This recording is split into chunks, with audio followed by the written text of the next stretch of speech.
Good morning, everyone, and welcome to Fox Carolina's podcast, Whether or Not and to What Degree. My name is Nicole Papay, and I am joined today by our meteorologist, Kylee Miller. Kylee, welcome. Thank you. Good morning, everyone. I'm so happy to be here. I love it here so far. Yeah, Kylie's been with us now at Fox Carolina since October, but between weather going on and the holidays going on, we haven't had a real proper chance to introduce you to the Carolinas yet. So besides our little Facebook Lives that we do now and then, we just wanted to get a little dig in deep this morning and talk about you and what you love about the weather and just everything that led you here to Greenville. Yeah, well, there's so much. Exactly. So we're going to dive right into it. Yeah, let's start with your, schooling. Where'd you go to school? Why did you choose weather? All right, so for my schooling, so we'll start with why I chose weather. Okay. It started when I was younger, and my dad, he was a union commercial roofer, so he would always be constantly watching the weather saying, am I going to actually work tomorrow, or am I going to be staying at home and not working because of the rain? So I just saw how weather impacted him so much in his day-to-day life that I wanted to do the same, helping others out there. So that's when I just knew as a young child that I definitely wanted to become a meteorologist when I got older. So fast forward to high school, it was a little bit different because I only went to high school for 2 years. The second 2 years, my junior and senior year of high school, I actually went to Eastern Michigan University and earned 60 college credits. So I graduated high school with my associate's degree too. That is so incredible. That is something you just don't hear of very often. No. Is that because you're like uber super smart or you just really love school that much? I love school, but it was a program that my school was offering. So it was just a great way to kickstart my schooling and getting, some college credits under my belt. So from there, I ended up going to Central Michigan University because they are the only school, the only college in the state of Michigan that has the meteorology degree. So I was lucky enough to get in. I went to Central Michigan University. I graduated there and I received my bachelor's in meteorology, a concentration in broadcasting, and a minor in math. So what we know, when we study weather, when we study meteorology, there is a lot of math and a lot of physics in that background. So it's really cool to hear that transition for you. With the high school program going into a college for just almost about 2 years, did you miss out on anything in high school that was typical, like prom or the social aspects? Luckily, no, because the program was still letting you either do sports. So I was a swimmer and a cheerleader. So I was still able to, at my high school, participate in those activities, and then I could also go to homecoming, prom, anything like that. It's just I didn't actually take any academic classes there. They were all at the university. College level. That is so cool. What a neat program. I wonder if other states do that too. It's the first I've really heard of that being, especially in a weather focus. Yeah, that I'm not sure. I know Michigan does. I mean, where I went does. It's kind of like dual enrolling. Yeah. So they might have that around here, but it was a little bit of a different program. I think I was the first for a few years that they started that program. Very cool. So I was pretty new with it, but it's still going on today. What did you think in those college classes, whether it was in those first 2 years or more in the focused years at Central Michigan? What did you find to be the hardest thing that was about studying meteorology? Oh, that's a tough one. Well, there's so much that's difficult, I know. Yeah. So going into it, I really didn't realize how much math was involved. There is so much math, so much physics involved. I thought it was just going to be more science-based, but it's not. And once I started getting into those courses a little bit more, it was, it just opened my eyes, but I really enjoy math and physics, so I think it was just kind of like fitting. But what's different is because I was already transferring in with so many college credits, it's hard because you have to take one class before the next, because it's a progression. Well, I ended up being like, I only want to be here for, 3 years instead of an extra 4 because I already did 2, if that kind of makes sense. So I actually was able to get certain grades and pass my classes, and they let me double up. So I took, thermodynamics, synoptic, and dynamics all in one semester. Oh my goodness. Yeah, and then the second semester was cloud physics, dynamics 2, synoptics 2. So people at home listening to this or watching this, don't be intimidated. It is a lot of math and physics, but it does get really fun. And when you have an interest in meteorology like we all do, you just get sucked into it, right? Yes. Like these classes, some of the things they come a little bit easier. You're like, oh, I understand that. Some of them really take that concentration, but the love of it drives us. It really does. And you will, if you are interested in weather, you'll just see that the community is so passionate about it. You'll find that your college classes might be a little bit smaller. I know I graduated with 10.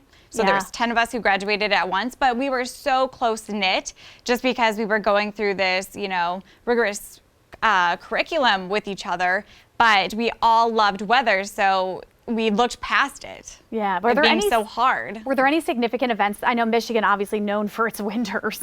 Were there any significant events that happened during college that really helped you fuel your studies?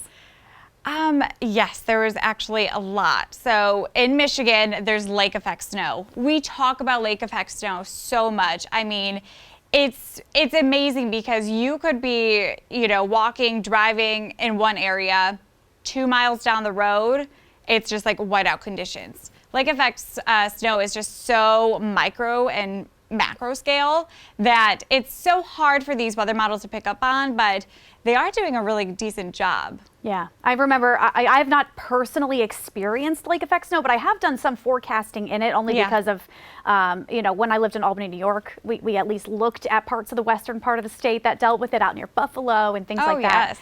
So it's a really incredible phenomenon. And why don't you explain just real quick in like simple terms what lake effect snow is to people here, because we don't get it here in South Carolina. Yeah, so lake effect snow. So being in Michigan, we have the Great Lakes surrounding us. What happens is we have the cold air moving over the relatively warmer lake waters. Usually it's Lake Michigan. It just depends on the way that the wind is flowing. So what the air likes to do, it likes to rise, and when it rises, it cools and it condenses. It basically just pulls out all the moisture and it produces the snow over the land.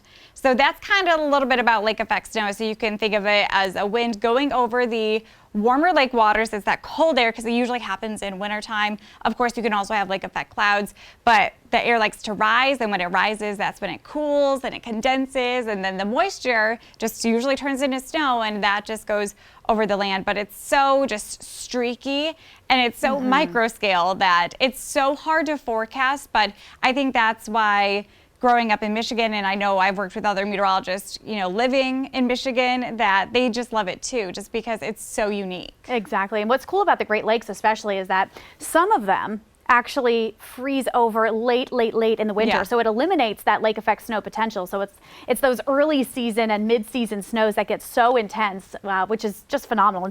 And what's really interesting about this year is the last time that I checked, normally the Great Lakes are about 20% ice covered by now. They are under 2%. Oh no. So they have an open window for lake effect clouds, snow, all of that. Yeah, this year. that's incredible. I didn't know that they were so lacking ice this year. Yeah, at least so far. Yeah, so far. It's just been a very strange weather year there. It really has. Well, and you could say that maybe about a lot of areas. We haven't had too many big issues weather-wise here. I know it's very different. This is the first time you're living in the South. Yes. What have you liked about it here, weather-wise or just area-wise in general? Oh my goodness, I love it here. So the first thing that I've noticed is, when I wake up in the morning, temperatures usually in the 30s, sometimes they're in the 20s, but I'm like, this really is not that bad, because in Michigan, that's usually the high temperature for the day. Right. So I'm like, oh, this is no big deal whatsoever. But it's just like changing to the climate down here is a little bit interesting, because I'm talking about 20s and 30s, and you're like, that's cold. Right. Well, for me, I'm like, you're like, oh, this is a bearable winter day. It could be worse. I'm used to sometimes negative 20-degree wind chills. So now we get these bursts of cold. We typically say February and maybe the first week of March are kind of our tumultuous winter times.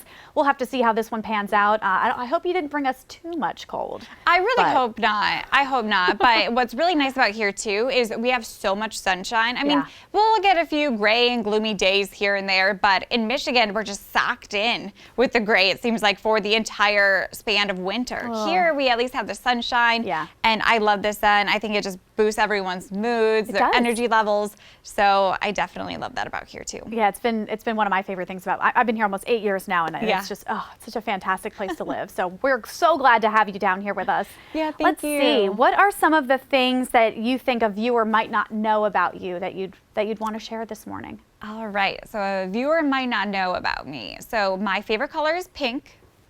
I am obsessed with the color pink. So you may not know that about me. I really like pink.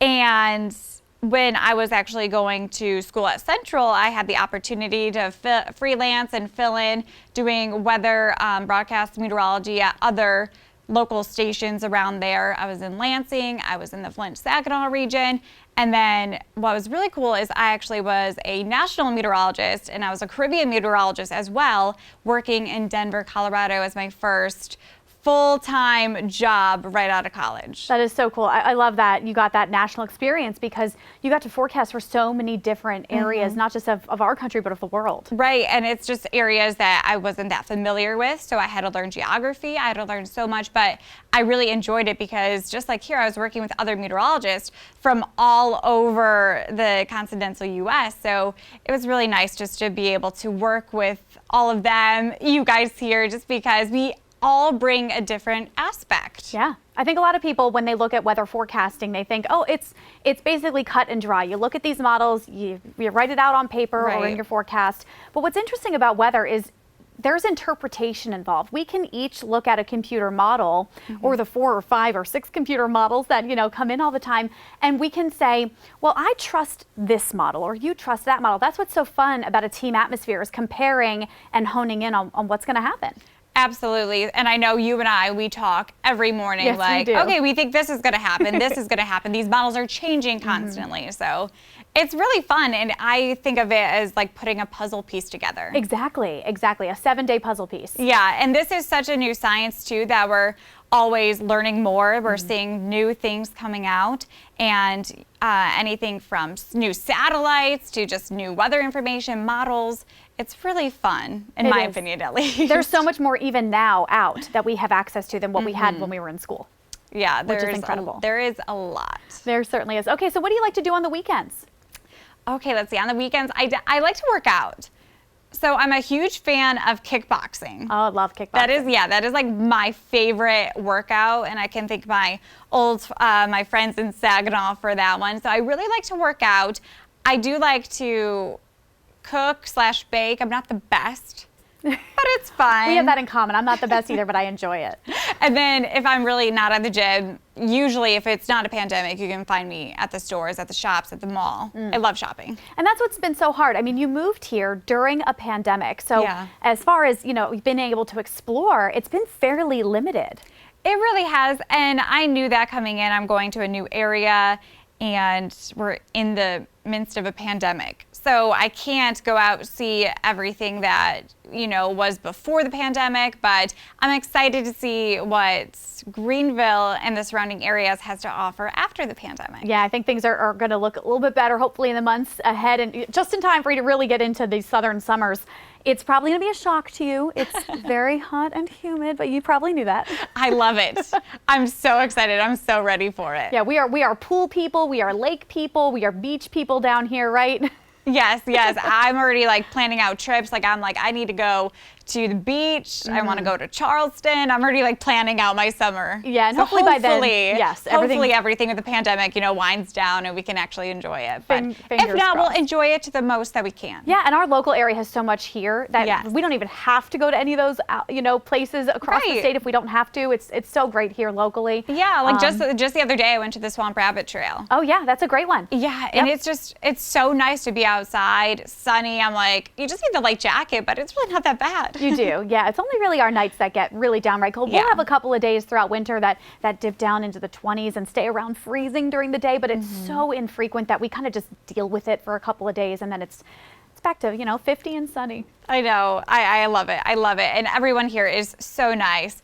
Everyone here at Fox Carolina is so welcoming, and just all of you, the viewers, the community, everyone is just so nice here. If I have a question or anything, it's answered right away. Yeah, people here are absolutely the sweetest and the kindest. We have great viewers. We love them all. And it's going to be really exciting when we can get back as a station to doing our community events, because typically we do Spartanburg Spring Fling and we do the Fall for Greenville Festival, and we get, into volunteering and a lot more of that hands-on stuff. So we look forward to being able to do that all together and seeing more of our viewers regularly. We really do. Plus school talks too. Yes. Even though we can virtually talk to schools, to young children about meteorology. It's different. It is different. And so we do look forward to all of these things coming back in full force. Is there anything else you would want our viewers to know or just to say this morning before we wrap up? Well, I just want to say I am so happy to be here. I am so thankful for all of you, the viewers, welcoming us in to your homes every single day. So I just am really appreciative. And if you have any ideas or things that I should do in the community, around the area, things that I should check out being new here, let me know. Yeah, we are so excited to have you on our team. It's been great. Kendra and Bob handle our night and weekend shows. Yes. Kylee and I are on the morning news from 4:30 to 9. Kylie's on again at 10 a.m. So that's where you can find her throughout the week. You can also send her an email. You can check all that out at foxcarolina.com. Kylee, thank you for this podcast today, for joining our team, and to all our viewers, we'll see you here on the morning news.